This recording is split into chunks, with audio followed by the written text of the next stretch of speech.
There's just something very magical about the canyon. The magnitude, it's almost indescribable. It's just a very awesome place. It's a treasure that belongs to all of us. And the only way you can really experience the canyon is to get in it and spend the night, preferably. But you can't experience the canyon standing on the rim.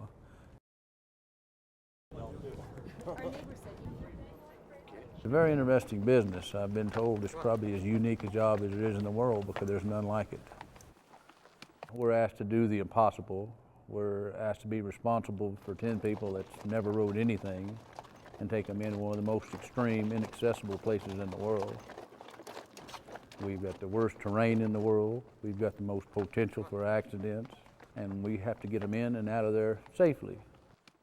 I humbly say this, but I think this is the finest operation of its kind anywhere in the world. Their love for their job, their love for the Grand Canyon, I think it shows through, because they wouldn't come back season after season to do it.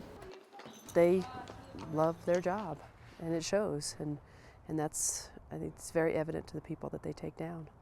They have made memories, they've made lifelong experiences for people. I've worked here for 13 years. I really like the fact that this is something that's been going on for a long time. It's really a part of the tradition of the canyon. I like being part of that. I have a degree in biology and a degree in psychology, but I love what I do. I love taking people down and riding a mule. Favorite mule? Well, probably Rosie. She'd be my favorite that I have here. She's real responsive for me. I'm gonna put this on, okay? The hardest thing she had to get used to was hikers in backpacks, because hikers in backpacks look like mule-eating space creatures. She trusts me, she doesn't trust other people. If I need to leave the trail for some reason, ride off trail to do whatever I need to do, she'll do it. I just like her. A lot of different factors why mules shine so brightly here. Probably the biggest factor being is a mule is just not as prone to lose his mind when things go sour and panic as a horse is. Mules take the heat and the altitude better than a horse. They've actually got an excellent foot structure. They've got a stronger, heavier foot than a horse. A big part of my job is knowing these mules. I actually spend a great deal more time with them than I do my family. So I get to know them.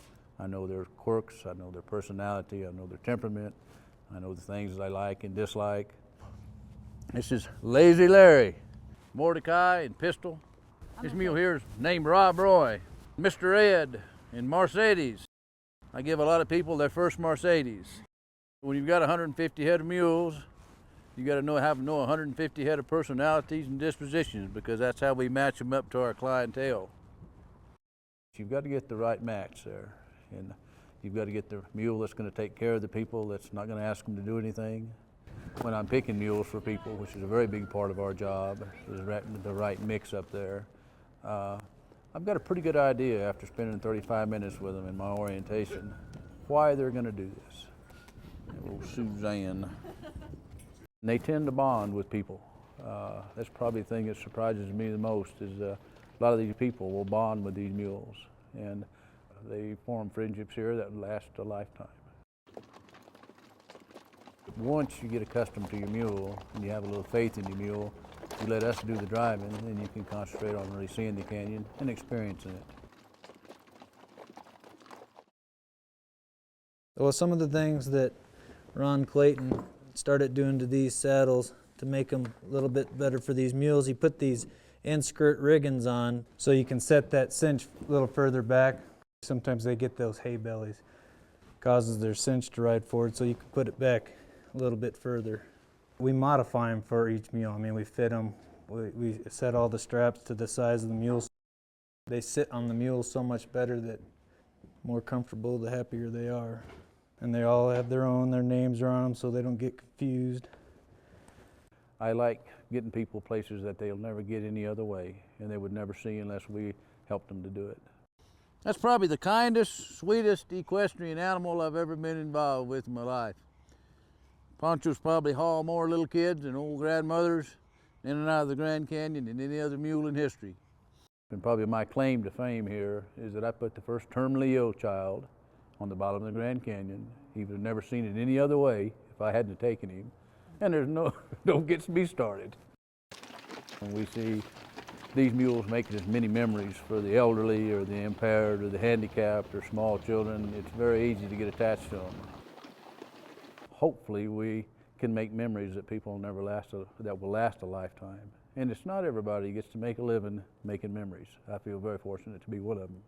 And that's where the joy really lies for me.